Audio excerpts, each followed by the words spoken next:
નમસ્કાર મિત્રો. ક્યારે એવો વિચાર આવ્યો છે કે એક રાજ્ય જે ઇન્ડસ્ટ્રી અને ઇન્વેસ્ટમેન્ટમાં આખા દેશમાં નંબર 1 હોય, એ જ રાજ્ય શિક્ષણ અને આરોગ્ય જેવા ખૂબ જ પાયાના ક્ષેત્રોમાં પાછળ કેમ હોઈ શકે? આ એક મોટો સવાલ છે, ખરું ને? જ્ઞાન વૃક્ષ પર સૌનું હાર્દિક સ્વાગત છે. આજે આપણે ગુજરાતના વિકાસ મોડલના આ જ રસપ્રદ વિરોધાભાસને સમજવા જઈ રહ્યા છીએ. એક એવો ટોપિક જે જીપીએસસી ક્લાસ 1-2 જેવી પરીક્ષાઓના મેન્સ માટે તો સમજો કે ખૂબ જ અગત્યનો છે. તો ચાલો આ વિષયને ઊંડાણપૂર્વક સમજીએ. તો આજે આપણે શું જોવાના છીએ એના પર એક નજર નાખી લઈએ. પહેલાં તો આપણે આ ડેવલપમેન્ટ પેરાડોક્સ એટલે કે વિકાસના વિરોધાભાસને સમજીશું. પછી એક શિક્ષણ, આરોગ્ય અને પોષણના પડકારો અને સરકારના ઉપાયોની ચર્ચા કરીશું. અને છેલ્લે એક્ઝામ માટે જે સૌથી મહત્વના મુદ્દા છે એનું ફટાફટ રિવિઝન કરીશું. તો ચાલો શરૂ કરીએ આપણા મુખ્ય મુદ્દાથી, ગુજરાત વિકાસનો વિરોધાભાસ. આ એક એવો ટોપિક છે જે ગુજરાતના વિકાસ મોડલની ચર્ચામાં હંમેશા કેન્દ્રમાં રહે છે. એક તરફ આર્થિક પ્રગતિની ચમક છે તો બીજી બાજુ માનવ વિકાસના કેટલાક સળગતા સવાલો પણ છે. અહીં જુઓ, આ બે કોલમ બધી વાત સ્પષ્ટ કરી દે છે. એક બાજુ છે ફિઝિકલ કેપિટલ, એટલે કે મોટા મોટા ઉદ્યોગો, રોડ, રસ્તા, પોર્ટ્સ. એમાં ગુજરાત દેશમાં લીડર છે. પણ બીજી બાજુ જ્યારે હ્યુમન કેપિટલ એટલે કે શિક્ષિત અને તંદુરસ્ત નાગરિકોની વાત આવે ત્યારે નીતિ આયોગ અને નેશનલ ફેમિલી હેલ્થ સર્વેના આંકડા બતાવે છે કે આપણે કેરળ અને તમિલનાડુ જેવા રાજ્યોથી પાછળ છીએ. અને એટલે જ હવે સરકારનું ફોકસ આ સામાજિક ક્ષેત્રો પર વધ્યું છે. તો ચાલો આપણા વિશ્લેષણના પહેલા અને સૌથી અગત્યના પિલર એટલે કે શિક્ષણ ક્ષેત્રથી જ શરૂઆત કરીએ. જોઈએ કે અહીંયા મુખ્ય સમસ્યાઓ કઈ છે અને સરકાર એના ઉકેલ માટે શું કરી રહી છે. તો પ્રોબ્લેમ શું છે? મુખ્યત્વે 3 છે. પહેલો, પુરુષો અને સ્ત્રીઓની સાક્ષરતા વચ્ચે હજી પણ મોટો ગેપ છે. બીજો, ડ્રોપ આઉટ રેટ ખાસ કરીને છોકરીઓ અને આદિવાસી વિસ્તારોમાં હજી પણ ઊંચો છે. અને ત્રીજો, જે સૌથી ગંભીર પડકાર છે, એ છે ભણતરની ગુણવત્તા. એએસસીઆરના રિપોર્ટ કહે છે કે 5મા ધોરણનું બાળક બીજા ધોરણનું પણ બરાબર વાંચી શકતું નથી. આ ખરેખર એક ચિંતાનો વિષય છે. હવે આ પડકારોનું ઉપાય શું? તો સરકારે એક જબરદસ્ત પ્રોજેક્ટ હાથ ધર્યો છે, મિશન સ્કૂલ્સ ઓફ એક્સલન્સ. આનો હેતુ બહુ સ્પષ્ટ છે. સરકારી શાળાઓને એકદમ આધુનિક બનાવી, સ્માર્ટ ક્લાસરૂમ અને નવી લેબ્સથી સજ્જ કરવી. અને જુઓ, આ પ્રોજેક્ટને વર્લ્ડ બેંક જેવી સંસ્થાઓ પણ સપોર્ટ કરી રહી છે, જેની ગંભીરતા દર્શાવે છે. અને આ આંકડો જુઓ, 10,000 કરોડ રૂપિયા. આ કોઈ નાની રકમ નથી. આ બજેટ પોતે જ બતાવે છે કે સરકાર શિક્ષણની ગુણવત્તા સુધારવા માટે કેટલી કટિબદ્ધ છે. હવે આ જુઓ, આ ખરેખર કમાલની વસ્તુ છે. ટેકનોલોજીનો કેવો અદ્ભુત ઉપયોગ. ગાંધીનગરમાં આવેલું આ વિદ્યા સમીક્ષા કેન્દ્ર આર્ટિફિશિયલ ઇન્ટેલિજન્સ અને બિગ ડેટાની મદદથી રાજ્યના 1.25 કરોડ જેટલા વિદ્યાર્થીઓ અને 4 લાખ શિક્ષકોની કામગીરીનું રિયલ ટાઈમ ટ્રેકિંગ કરે છે. આ મોડેલ એટલું સફળ થયું કે હવે તો કેન્દ્ર સરકાર પણ આખા દેશમાં આને લાગુ કરી રહી છે. આ તો થઈ મોટી યોજનાઓની વાત. પણ આ સિવાય શાળાઓનું ગ્રેડિંગ કરવા માટે ગુણોત્સવ 2.0 અને 100% એનરોલમેન્ટ માટે કન્યા કેળવણી અને શાળા પ્રવેશોત્સવ જેવા દાયકાઓ જૂના અને સફળ કાર્યક્રમો તો ચાલુ જ છે. સારું, તો શિક્ષણની વાત થઈ. ચાલો હવે આગળ વધીએ અને આવીએ આપણા બીજા મહત્વના ક્ષેત્ર, આરોગ્ય પર.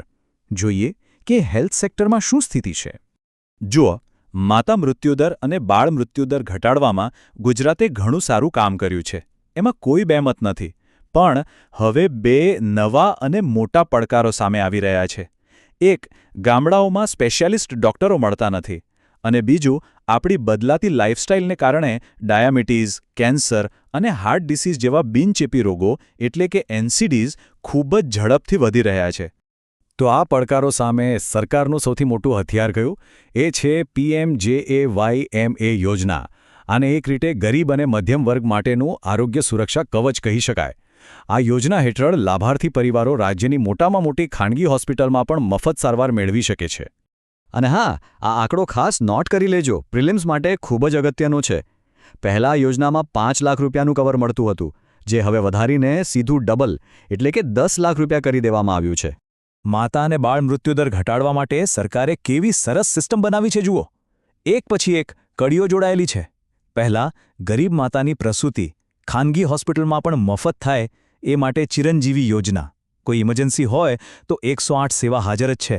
અને ડિલિવરી પછી માતાને બાળકને સહી સલામત ઘરે પહોંચાડવા માટે ખિલખિલાટ વાન, ત્રણેય યોજનાઓ મળીને એક સંપૂર્ણ સુરક્ષા ચક્ર બનાવે છે. અને હવે આપણે વાત કરીશું એ મુદ્દાની જે ગુજરાત માટે કદાચ સૌથી મોટો અને ગંભીર સામાજિક પડકાર છે, અને એ છે પોષણ એટલે કે ન્યુટ્રિશન. આ આંકડા ખરેખર ચોંકાવનારા છે અને ખૂબ જ ગંભીરતાથી લેવા જેવા છે. નેશનલ ફેમિલી હેલ્થ સર્વે 5 કહે છે કે આપણા બાળકોમાં ઠીંગણાપણું એટલે કે સ્ટન્ટિંગ અને કુપોષણ એટલે કે વેસ્ટિંગ, આ બંનેની સમસ્યા નેશનલ એવરેજ કરતાં પણ વધારે છે. આ આપણી આવનારી પેઢીના સ્વાસ્થ્ય પર બહુ મોટો પ્રશ્નાર્થ છે. અને આ સમસ્યાનું મૂળ ક્યાં છે? એનું મૂળ છે માતાઓનું સ્વાસ્થ્ય. આ ચાર્ટ જુઓ. રાજ્યની લગભગ 60% મહિલાઓ એટલે કે અડધાથી પણ વધુ પોતે જ એનિમિયા એટલે કે લોહીની ઉણપથી પીડાય છે. હવે વિચારો, જો માતા જ સ્વસ્થ ન હોય તો બાળક સ્વસ્થ કઈ રીતે હોઈ શકે? આ એક આખું વિષચક્ર છે જેને તોડવું ખૂબ જ જરૂરી છે. તો આ ચક્રને તોડવા માટે સરકારે શરૂ કરી છે સુપોષિત માતા સ્વસ્થ બાળ યોજના. આ યોજના સીધી સમસ્યાના મૂળ પર પ્રહાર કરે છે. આમાં ફોકસ છે જીવનના સૌથી મહત્વપૂર્ણ 1000 દિવસ પર, એટલે કે ગર્ભાવસ્થાથી લઈને બાળકના બીજા જન્મદિવસ સુધી. આ સમયગાળામાં માતાને પૌષ્ટિક આહાર પૂરો પાડવામાં આવે છે. પણ એકલી આ જ યોજના નથી. આખી એક મલ્ટીપ્રોંગ્ડ સ્ટ્રેટેજી છે. જેમ કે શાળાના બાળકો માટે દૂધ સંજીવની યોજના, કિશોરીઓમાં એનિમિયા ઘટાડવા માટે પૂર્ણા યોજના, અને હવે તો રેશનની દુકાન પર પણ આયર્ન અને વિટામિન્સવાળા ફોર્ટિફાઈડ ચોખા આપવામાં આવે છે. આમ દરેક સ્તરે પોષણ સુધારવાના પ્રયાસો થઈ રહ્યા છે. સારું, તો ઘણું બધું કવર થઈ ગયું. હવે સમય છે એક ફટાફટ રિવિઝનનો. અહીં જે મુદ્દાઓ છે એ સીધા પરીક્ષામાં કામ લાગશે, એટલે ખાસ ધ્યાન આપજો. Okay, ready? ચાલો શરૂ કરીએ. PMJMIMA યાદ રાખવાનું છે 10 લાખની મર્યાદા. વિદ્યા સમીક્ષા કેન્દ્ર ક્યાં આવ્યું? ગાંધીનગરમાં. અને શું છે? AI based. પૂર્ણા યોજના કોના માટે? કિશોરીઓના પોષણ માટે. અને સુપોષિત માતા યોજનાનો કીવર્ડ 1000 ડેઝ. બસ આટલું યાદ રાખશો તો પ્રિલિમ્સમાં વાંધો નહીં આવે. અને હા, મેઇન્સમાં જવાબ લખતી વખતે પોષણને દેશની ઇકોનોમિક પ્રોડક્ટિવિટી સાથે લિંક કરવાનું ભૂલતા નહીં.